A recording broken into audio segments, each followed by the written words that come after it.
Untuk ikan hias Mas Koki itu, yang pertama kita dari pemeliharaan ya Pak ya. Dari pemeliharaan itu sendiri sebetulnya ikan hias Mas Koki itu tidak terlalu sulit Pak. Tidak terlalu sulit? Tidak terlalu sulit. Tidak rigid tidak? Ya, dan kedua tidak perlu lahan yang untuk pelihara ya Pak. Untuk pelihara tidak perlu lahan yang harus memang besar. Karena ikan koki ini sendiri, dia bisa hidup berkoloni. Tidak perlu satu akuarium satu. Jadi kalau misalkan kita punya akuarium ukuran misalkan 1 meter, kita bisa isi ikan Mas Koki kalau ukuran kecil-kecil 10 ekor itu udah bisa. Jadi untuk memulai usaha dengan 10 ekor sebetulnya udah bisa. Untuk ikan-ikan kontes itu sendiri, yang pertama yang dilihat satu pasti kualitas, yang kedua tracknya dia Pak. Kalau ikan yang sudah pernah juara, otomatis harganya cukup lumayan. Nah, untuk ikan-ikan yang ada di sini dari mulai baby itu start di harga 5 jutaan. Untuk yang size baby Pak. Baby sudah 5 juta? Baby sudah 5 juta Pak. Untuk yang ikan-ikan yang udah di display di sini ya Pak. Di sini ya, masuk kontes ini ya. Betul.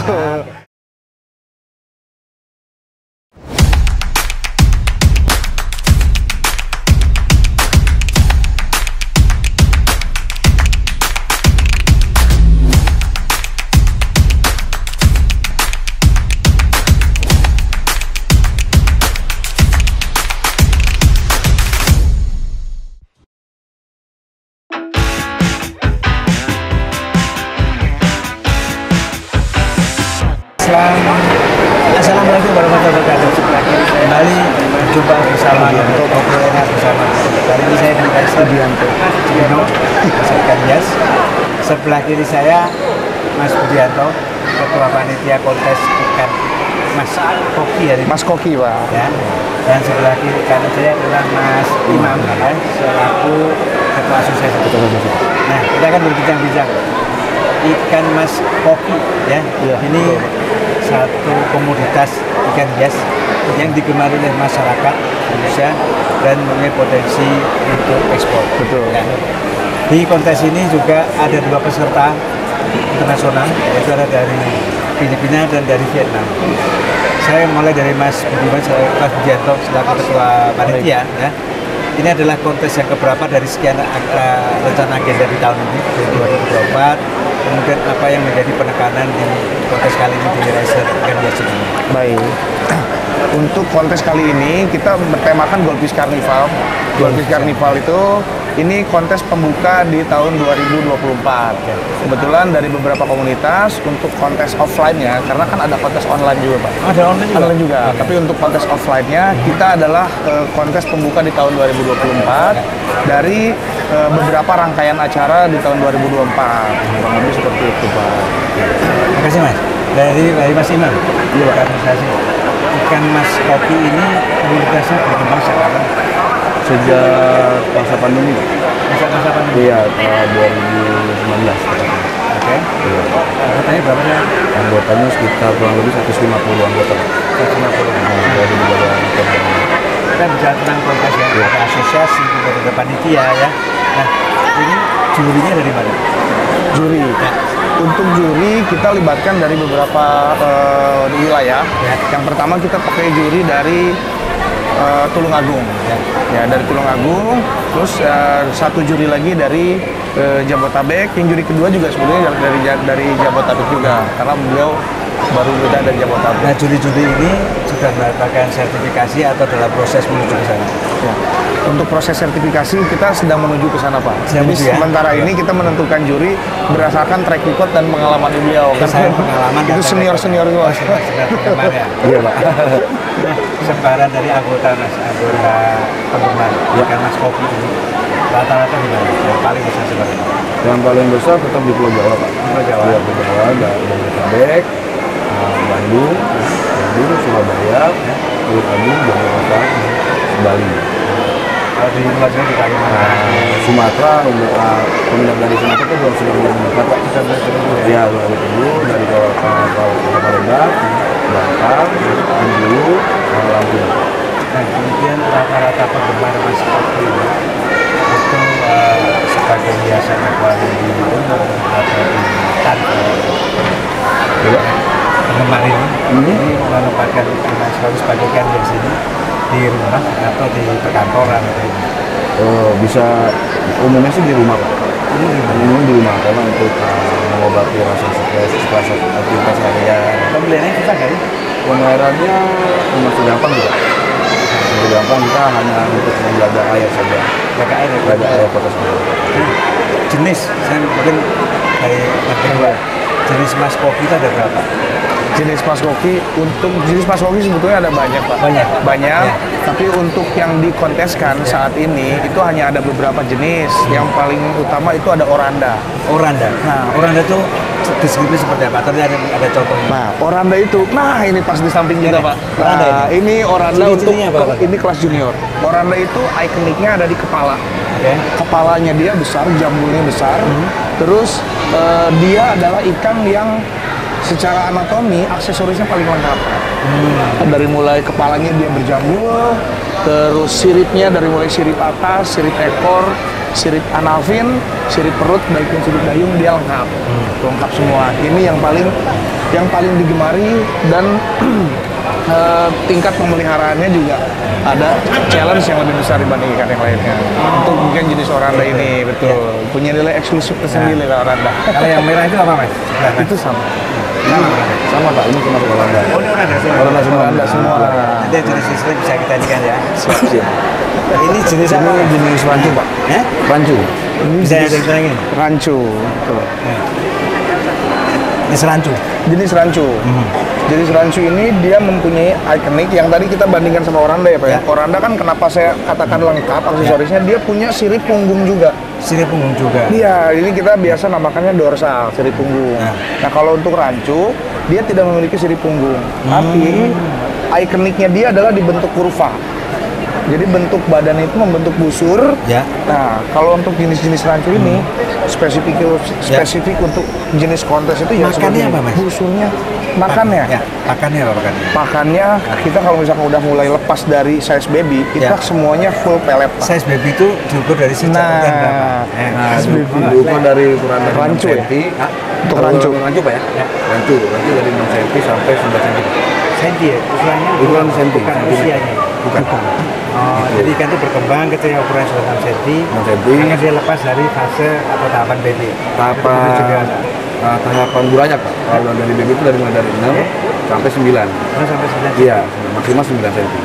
Itu masih dikategorikan baby untuk jenis rancu Pak. Ini sudah dewasa ya Pak? Nah, ini untuk kategori super jumbo. Super jumbo? 19 cm ke atas super jumbo.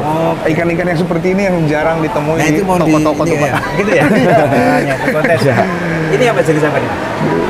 Ini sama Oranda seperti yang tadi Pak. Tapi kelasnya senior, ini udah masuk size senior. Ini size senior? Iya, betul.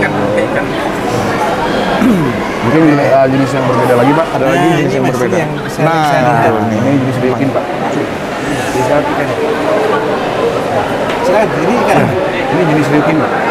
Jenis ryukin. Ryukin. Ya, yang membedakan dengan dua jenis yang tadi, ini selain punya dorsal sirip atas dan atas, dia bodinya itu dia berpunuk seperti onta.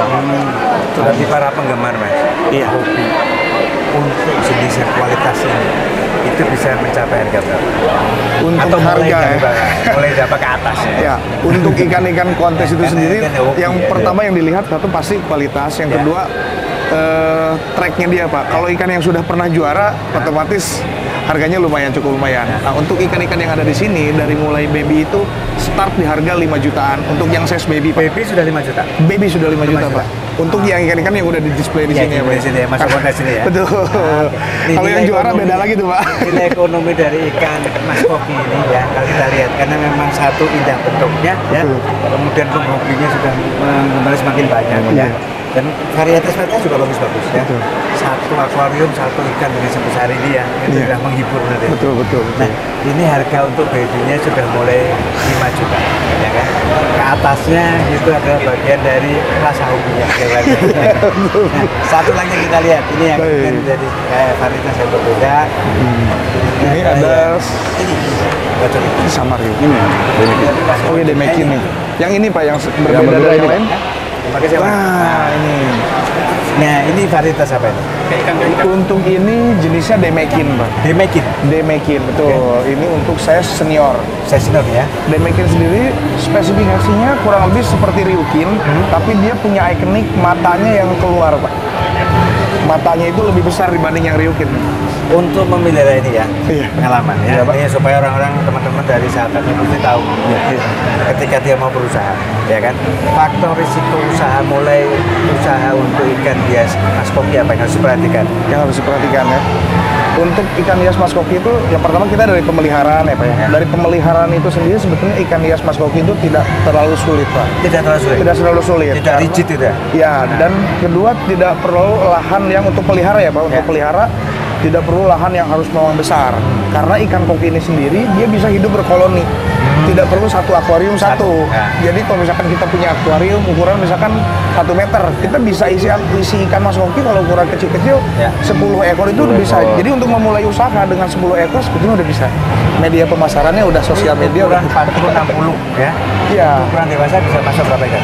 Kalau misalkan untuk ikan dewasa, kalau untuk ikan shell sih kita rasa maksimal di angka 3 ekor Pak. 3 ekor Kalau untuk bisa ikan masuk. dewasa ya Pak ya, untuk akuarium segini. Jadi industri ini satu ketika kita mau melakukan usaha ya itu di situ benih kita dapatkan. Betul. Bibitnya. Iya. Kita pelihara dari kecil. Penjual benihnya dari Indonesia atau masih impor? Kita kalau saya pribadi 100% ikan yang saya punya lokal semua Pak. Lokal semua? Lokal semua. oke. Dan 80% saya ambil ikan dari Tulungagung Pak. Dari para pembudidaya di Tulungagung. Pembudidaya di Tulungagung. Di Jabodetabek juga banyak, untuk- cuman untuk kuantitinya tidak terlalu banyak Kalau untuk Tulungagung. kualitas Pak, Indonesia industri apa namanya pembudidaya Indonesia itu nggak kalah saing Pak dengan Sudah bagus ya? Sudah bagus. Itu pemirsa, kita sudah siap dengan budidaya mulai dari benihnya ya. Kemudian kalau dari pakan gimana? Pakan kita bisa sudah mandiri atau pakan masih harus mendatangkan dari luar negeri? Pakan untuk saat ini kita masih mix sih Pak. Mix, Ada ya? juga beberapa pakan yang memang pakan yang diproduksi di Indonesia. Ada juga kita pakan yang dari luar. Karena memang asupan-asupan protein terutama untuk ikan kontes ya. Untuk ikan kontes karena pakannya ekstra sih Pak. Ya, ya. Nah sekarang tip bagi pembeli ya Iya. yang mau mencintai ikan ini. Karena yang pembeli itu was-was ketika Iya. melihat akuarium di toko ikannya bagus. Oh iya. Ya. Maka itu ada manipulasi dari vitamin atau dari apa terhadap warna sehingga ketika dibawa pulang berapa waktu kemudian warnanya pudar. Oh, Nah itu bagaimana baik. tip-tip untuk para pembeli? Oh ya, tips dari kami untuk para pembeli atau new hobbies lah ya, Ya. untuk new hobbies dari ikan Mas Koki. Yang pertama, teman-teman bisa perhatikan cara karantina ikan yang paling penting kok. Cara Karena karantinanya ya. cara karantinanya dan cara mengadaptasi ikan. Jadi ikan itu butuh adaptasi karena perubahan parameter air itu sangat berpengaruh juga terhadap pigmen warnanya Pak. Oh, Kadang-kadang dari tempatnya misalkan di tempat penjual ikan itu tempatnya hangat misalkan airnya. Nah itu begitu dibawa ke tempat kita yang memang suhunya berbeda, itu pasti ada pigmen warna yang berubah. Karena ikan hias suhu ikan Mas optimalnya Koki berapa itu- mas untuk ini? Untuk ikan Mas Koki normal bisa hidup di suhu 24 sampai 28 derajat itu suhu normal. optimalnya. Suhu normalnya. Ini lampu atau Ini lampu. lampu? Betul. Termometernya nggak ada ya? Kita nggak ada di sini. Nah, jadi pemirsa satu lingkungan hidupnya air ya, Air betul. terutama kejernihan, kualitas air Kualitas dan air. suhu. Betul. Ini yang membuat satu kenyamanan bagi ikan untuk hidup Betul. yang seperti kita pelajari. Penyakit yang paling harus diwaspadai. Penyakit yang harus paling diwaspadai Yang paling itu- umum mungkin jamur. Ya, jamur Ya, sih Pak, jamur itu bakteri bukan Pak. Jamur dari bakteri Pak. Dari bakteri bisa dari suhu air juga. Dari air ya. Dari air. Dari air, tetap fungsinya menjaga air. Air itu diganti atau ditambah itu setiap berapa kali dan idealnya? Sehingga Ideal, ikan itu idealnya itu sekitar 3 hari sekali kita harus ganti 30%. 30%, Ya, jadi 30% diberikan air yang baru. Air yang baru. Dari air pump bisa, dari air Kalau atau harus khusus. Khusus untuk air pump kita harus mengeluarkan karbohidrat dengan mengendapkan Pak. Mendapat semalam dulu baru Mendapat malam. diminum juga. Baru. Kalau dari air mineral kemasan Kemasan bisa langsung bisa langsung. Bisa.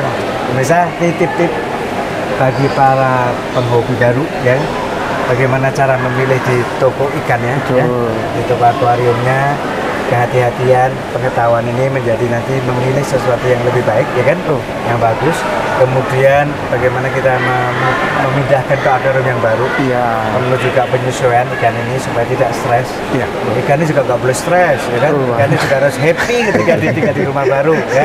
Nah, dengan kondisi ini maka hati-hati dipindah. Terus kemudian pakan sudah disiapkan, air sudah disiapkan, dan perawatan. Betul. Ya. kita melempar ikan itu sudah mendedikasikan kita untuk selalu menghargai. Dia senang, kita senang. Ya kan? Ya, itu yang paling penting, ya kan? Betul, Dia betul, happy, betul. dia happy, kita happy, Betul, kan? betul. Jadi pemirsa, usaha budidaya ikan mas kopi itu menjadi satu yang sudah berkembang di Indonesia, ya. Dari para pembudidaya di sana, dibeli oleh para penghobi, dan karena susah sudah mulai berkembang dan semuanya, ya. Sekarang sudah masuk di dunia kontes. Kontesnya diadakan dari 4 kali. Iya. Yang pertama adalah di Resort Cibinong. Jadi saya sudah ketemu Mas Budianto dan Mas Imam, ya, yang sudah mengawali. Kami ucapkan terima kasih Mas. Baik, Ada sama-sama. kayaknya Terima kasih, generasi muda yang akan membantu para pembudidaya yang untuk memasarkan, dan bantulah mereka agar mereka sejahtera dan kalian pasti lebih sejahtera. Siap. Terima kasih. Wassalamualaikum warahmatullahi wabarakatuh.